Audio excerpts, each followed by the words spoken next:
하나님께서 우리에게 은혜를 주시는 방법이 세 가지가 있다고 말씀을 드렸었는데요. 말씀과 성례 그리고 기도입니다. 성례는 성찬과 세례가 있는데 교회에서 공적으로 행하기 때문에 개인의 신앙생활, 개인의 경건생활에서 다른 어떤 것보다 말씀과 기도를 우리가 강조해야 합니다. 이 말씀과 기도를 통해서 하나님께서 주시는 은혜를 누릴 수가 있기 때문입니다. 말씀에 대해서는 저 같은 목회자들이 말씀을 어떻게 읽고 해석해야 하는지 설교 등을 통해서 안내를 해드리는데, 기도에 대해서는 개인에게 맡기는 경향이 많은 것 같아요. 그래서 기도가 참 중요한데 이 중요한 기도가 무엇인지를 잘 모르는 문제가 생깁니다. 하나님을 믿는다고 하면서 하나님을 잘 모르고 또 어떻게 믿어야 하는지 모르는 사람들이 많아서 믿음이 자꾸 흔들리고 또 교회에 많은 문제들이 생기는 것처럼, 기도를 하기 위해 열심히 힘쓰면서 기도가 뭔지를 잘 모르고 어떻게 하는지도 모르는 사람들이 많으면 기도에 힘쓰는 것 자체에 한계가 있고 또 기도의 능력을 경험하기도 힘들어집니다. 그래서 우리는 우선 기도가 무엇인지 또 기도를 어떻게 해야 하는 것인지를 알아야 합니다. 기도는 무엇일까요? 먼저 기도는 하나님과 대화를 통해서 교제를 하는 것입니다. 친구 사이나 연인 사이, 부부 사이 또는 동료 사이에서 관계가 좋아지기 위해 노력할 때 가장 먼저 해야 하는 것이 무엇일까요? 대화일 겁니다. 관계에 있어서 대화가 참 중요해서 대화를 잘 못하는 사람들은 사람들과의 관계를 맺는 데 참 어려움을 겪습니다. 관계가 좋아지기 위해 노력할 때 대화를 하기도 하지만 관계가 좋아지면 또 가장 많이 하게 되는 것이 대화입니다. 어떤 종류의 사랑이든 서로 사랑하면 대화가 많아지게 됩니다. 내가 생각했던 것이나 나에게 있었던 일들을 사랑하는 사람에게 말하고 같이 공감하고 싶어지죠. 근데 또 말하기만 하는 것이 대화는 아니에요. 서로 상대방 말은 안 듣고 자기 말만 계속하면 대화가 안 되잖아요. 상대방에 대해 관심을 갖고 듣는 것까지 있어야지 대화가 성립이 됩니다. 기도도 그래요. 하나님과의 관계가 깊어지기 위해서 우리는 기도에 힘써야 하고요. 또 하나님과의 관계가 좋아지고 깊어지면 깊어질수록 또 더 기도하고 싶어지게 되고 기도하게 됩니다. 나의 삶과 나의 생각을 하나님께 말씀드려야 하고 또 내 말만 하는 것이 아니라 하나님의 뜻이 무엇인지 하나님의 말씀도 듣고자 하는 기도를 우리는 해야 합니다. 그렇게 기도로 하나님과 대화를 하면서 하나님은 나와 관계가 별로 없는 먼 하늘나라에만 계신 분이 아니라 지금도 나와 함께 하시는 하나님이심을 깨닫고 느끼게 되는 그런 기도의 능력을 경험하게 됩니다. 또 기도는 하나님을 의지하는 겁니다. 기도가 하나님과 대화하면서 교제하는 것은 맞지만 거기서만 그치면 또 제대로 된 기도라고 할 수 없어요. 기도는 하나님과 교제하는 것을 넘어서 하나님을 의지하는 것입니다. 정말로 모든 것을 하나님이 창조하시고 모든 것이 하나님께 달려있다는 것을 인정한다면 우리는 기도할 수밖에 없어요. 반면에 하나님을 의지하지 않는다면 기도의 필요성을 느끼지 못하게 되고 점점 더 기도하지 않게 됩니다.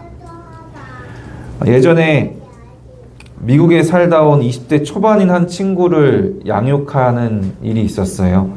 얼굴 군데군데 피어싱을 하고 옷은 거의 반 정도가 찢어져 있는 그런 옷을 입고 참 자유분방한, 또 신앙도 아직은 없는 그런 여자아이였어요. 제가 그 아이를 양육하면서 너를 위해 기도할 테니까 기도 제목 좀 알려달라고 매주 요청을 했는데 늘 이 친구가 영혼이 하나도 없이 가족 건강이요 라고 딱 한마디 단답형으로 대답을 하는 거예요. 그래서 제가 하루는 진지하게 너의 상태나 너의 생활에 대한 다른 기도 제목, 좀 상세한 기도 제목은 없냐라고 물어봤어요. 그랬더니 이 친구가 뭐라고 대답했냐면요. 이 단어, 워딩이 너무 세서 아직도 기억나요. 한낱 신에게 기도하고 싶지 않아요. 그거는 제 일이잖아요. 한낱 신에게 기도하고 싶지 않대요. 왜냐하면 내 생활은 내 일이니까. 솔직히 그 순간에는 그렇게 말하는 이 친구를 보면서 얘는 뭔가 싶은 마음이 들었는데, 생각해 보니까 그 친구의 생각이 이해가 되고, 사실은 많은 사람들이 이렇게 직설적으로 표현하지 않을 뿐이지 이렇게 생각하고 있을 수 있다는 생각을 하게 됐습니다. 우리가 믿는다고 하면서도 기도하지 않는 사람이 너무 많잖아요. 이 기도하지 않는 것에는 방금 말한 그 친구처럼 내 삶은 내 일이니까 하나님을 굳이 의지할 필요가 없다는 생각이 있을 수 있어요. 모든 것이 하나님께 달린 것이라는 사실을 인정하지 못하면 내가 내 힘으로 하려고 하기 때문에 기도의 필요성을 못 느끼게 됩니다. 제가 두 아들을 양육하고 있는데요. 자녀를 양육하는 것을 통해서 하나님께서 참 많은 걸 알려주시는 것 같아요. 아들이 어떤 행동을 할 때 제가 아버지로서 가장 기쁘고 행복할까요? 말을 잘 들을 때, 물론 말 잘 들으면 좋지만 가장 좋지는 않아요. 애교 부릴 때 너무 예쁘지만 제일 좋지는 않습니다. 언제가 제일 좋냐면 아들이 피곤하거나 또 무서워할 때 제 품에 안겨서 완전히 힘을 풀고 고개를 제 어깨에 떨구고 저를 의지할 때, 저를 온전히 의지한다고 느낄 때 그때가 가장 기쁘고 행복한 것 같아요. 그럴 때면 세상에서 더 가질 것이 없는 것 같고, 이 아이를 위해서라면 내 간이고 쓸개고 다 빼줄 수 있을 것 같고, 목숨을 바쳐서라도 이 아이를 지켜야겠다는 생각이 막 몰려옵니다. 물론 제가 죄인이라서 이 아이가 1분 뒤에 막 땡깡을 부리면 막 때릴까 싶을 때도 있지만, 이 아이가 제 품에서 저를 완전히 의지하고 자기를 맡길 때 그때 아버지로서 가장 기쁘고 행복합니다. 하나님께서 우리에게 어린아이와 같은 순수한 믿음과 사랑을 요구하셨는데, 그것이 이 모습처럼 아버지께 나를 온전히 맡기고 의지하는 것이라는 걸 이 아들을 키우면서 깨달았어요. 하나님을 의지하는 것은요, 하나님을 가장 기쁘시게 하는 너무나도 중요한 일입니다. 내 일은 내가 할 수 있다고, 하나님이 굳이 필요 없다고, 하나님은 정말 심각한 위기 상황 때만 날 도와주시고 이거는 제 일이니까 제가 알아서 할게요, 이런 모습이 아니라 모든 것이 하나님께 달린 것임을 인정하고 온전히 하나님을 의지하며 기도하는 여러분이 되기를 바랍니다. 이처럼 기도는 하나님과의 교제이며 하나님을 온전히 의지하는 것입니다. 기도가 무엇인지, 얼마나 중요한지 조금은 알았는데, 그렇다면 기도를 어떻게 해야 하는 것일까요? 오늘 본문 말씀에서 예수님은 제자들에게 기도에 대해 가르쳐 주십니다. 하지 말아야 할 두 가지 기도에 대해서 알려주시고, 또 너희는 이렇게 기도하라 라고 하시면서 올바른 기도의 모습 한 가지를 알려주셨어요. 예수님이 기도를 가르쳐 주신다는 점에서 우리는 기도도 배워야 한다는 것을 알 수가 있습니다. 하나님과의 교제이고 하나님을 의지하는 것이 기도이기에 열심히 힘써야 하는데, 그냥 내 생각대로 내가 원하는 대로 막 하는 것이 아니라 예수님이 가르쳐 주신 대로 배워서 제대로 해야 합니다. 먼저 잘못된 기도를 알려주시는데, 첫 번째 잘못된 기도는 외식하는 기도입니다. 그들은 사람에게 보이려고 기도한다라고 하시는데, 여기서 그들은 바리새인들을 말합니다. 바리새인들이 어떻게 기도했는지를 누가복음 말씀을 통해서 볼 수 있습니다. 누가복음 18장 11절 12절 같이 한번 읽어볼까요? 바리새인들은 서서 따로 기도하여 이르되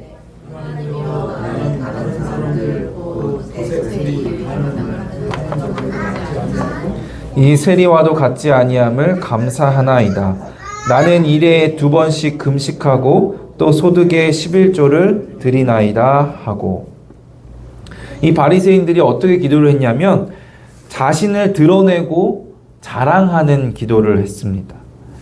자신을 드러내고 자랑하는 사람들이기 때문에 그들은 경건해 보이기 위해서 큰 길거리에 서서 큰 소리로 기도하는 것, 사람들이 좀 보라고 자기를 드러내며 자랑하며 기도하는 것을 좋아했습니다.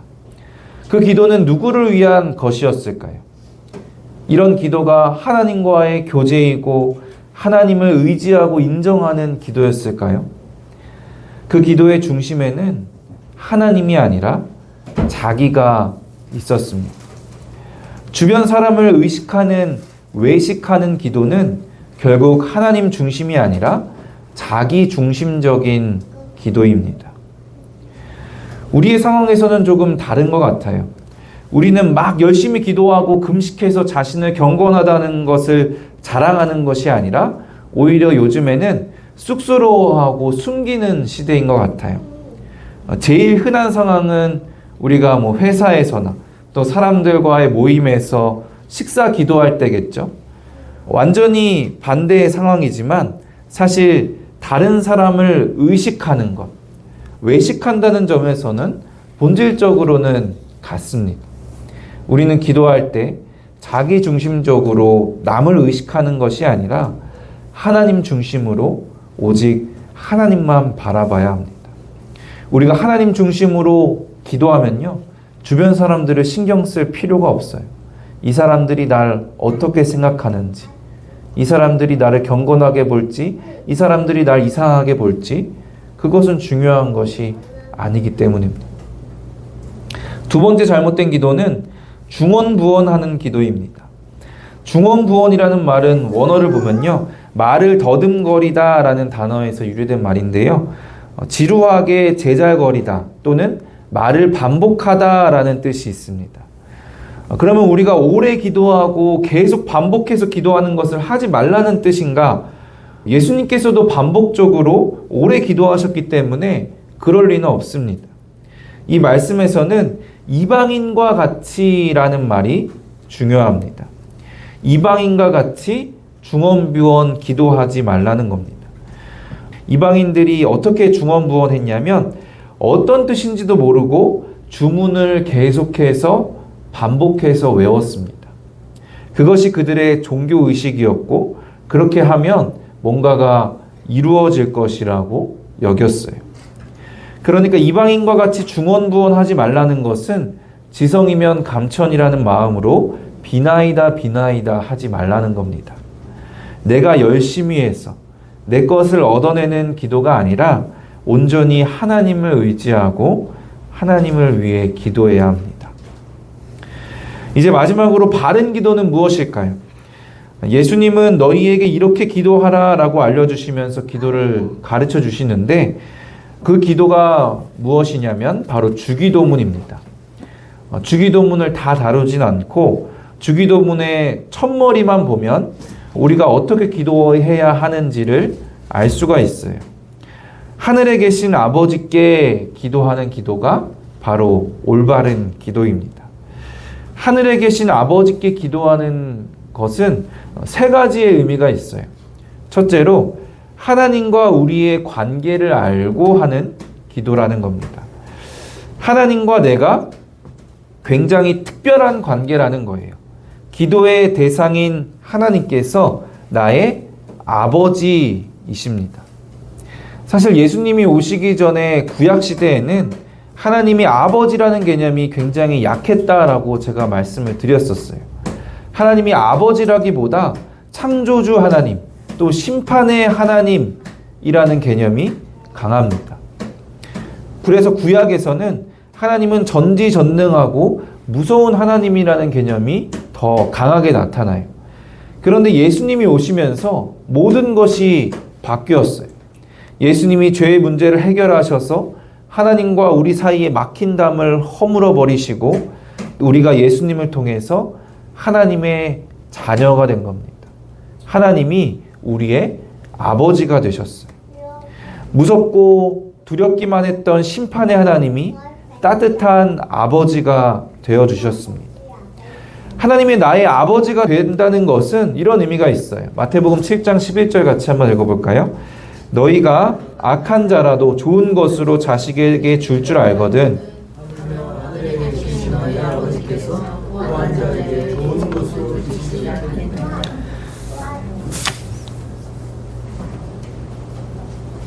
따뜻한 아버지 하나님께서 여러분들에게 가장 좋은 것을 주실 줄로 믿습니다. 또 중요한 것은 나의 아버지이실 뿐만이 아니라 우리 아버지라는 사실이에요. 우리라는 말이 참 익숙하고 당연한데 영어에서도 그렇고 대부분의 외국어에서는 우리라는 말이 당연한 것이 아닙니다. 헬라어에서도 나의 아버지라고 하는 것이 일반적인 표현인데 성경에서 우리라는 말을 헬라어에서 우리라는 표현을 넣었다는 것은 굉장히 특별한 의도를 갖고 한 말씀입니다. 신앙생활과 기도생활은 하나님과 나와의 개인적인 관계에서 끝나는 것이 아니라 우리의 관계도 있다라는 것을 알려주시는 거예요. 하나님께서는 성경을 통해서 우리가 하나가 되어 공동체가 되어서 교회가 되어서 하나님과 관계를 맺고 신앙생활을 하도록 가르쳐 주셨습니다. 하나님이 아버지라는 사실이 하나님과 나의 관계가 특별하다는 것을 알려주셨다면 우리의 아버지라는 사실은 우리 서로가 너와 내가 특별한 관계임을 나타냅니다. 그래서 우리가 기도할 때 하나님이 좋은 것을 주시는 나의 아버지이심을 기억할 뿐만이 아니라 하나님이 우리에게 형제를 주셨음을 기억해야 합니다. 그리고 형제된 우리가 함께 기도해야 합니다. 두 번째로 하나님의 전지하심을 알고 하는 기도입니다. 본문 8절에서 아버지에 대해 이렇게 말씀합니다. 8절 같이 한번 읽어볼까요? 그러므로 그들을 본받지 말라. 구하기 전에 너희에게 있어야 할 것을 너희 아버지께서 아시느니라. 우리의 아버지 하나님은 모든 것을 아시는 하나님이시기 때문에 전지하신 하나님이시기 때문에 우리에게 있어야 할 것도 이미 아시는 하나님입니다. 하나님의 전지하심을 안다는 것은 하나님께서 나보다 더 잘 아신다는 것을 인정하는 겁니다. 나에게 진짜 필요한 것이 무엇인지 내가 아니라 하나님이 더 잘 아시고 내가 어떤 존재인지 내가 아니라 하나님이 더 잘 아시고 나에게 가장 유익한 길이 어떤 길인지 내가 아니라 하나님이 더 잘 아신다는 것을 인정하는 겁니다. 그렇기에 전지하신 하나님을 믿는 우리는 기도할 때 하나님께 불평불만할 수가 없습니다. 다만 하나님의 뜻이 무엇인지 묻고 또 하나님의 뜻을 구할 수밖에 없습니다. 마지막으로 하나님의 전능하심을 알고 하는 기도입니다. 우리의 아버지는 하늘에 계신 아버지예요. 하늘에 계시다라는 것은 지극히 높으신 왕이라는 뜻입니다. 이 세상 모든 것을 창조하시고 지금도 이 세상 모든 것을 다스리시는 분이 우리의 아버지이십니다. 그런 아버지께 기도할 때 지극히 높으신 하늘에 계신 하나님을 땅으로 끌어내려서는 안 돼요. 반대로 우리가 하나님의 자녀로서 우리 마음을 하늘에 계신 아버지께 올려야 합니다. 만약 우리의 마음의 소망을 이 땅에만 두고 우리가 이 땅에 대해서만 기도한다면, 이 땅의 것들에 대해서만 기도를 한다면 그게 하늘에 계신 하나님을 자꾸 땅으로 끌어내리는 겁니다. 우리는 기도할 때 이 땅에서 살지만 우리는 이 땅에 속하지 않은 천국 백성임을 기억하고 하나님 나라를 위한 기도를 더 많이 해야 합니다. 또 하늘에 계신 전능하신 하나님께서는 그 어떤 것도 불가능한 것이 없다는 사실을 기억하고 하나님께서 반드시 하실 수 있다라는 믿음으로 기도할 때 우리는 기도의 능력을 경험할 수 있게 됩니다. 사랑하는 성도 여러분, 우리의 기도에 잘못된 부분이 있었다면 예수님이 알려주신 대로 바르게 기도하기 힘쓰는 우리가 되길 바랍니다.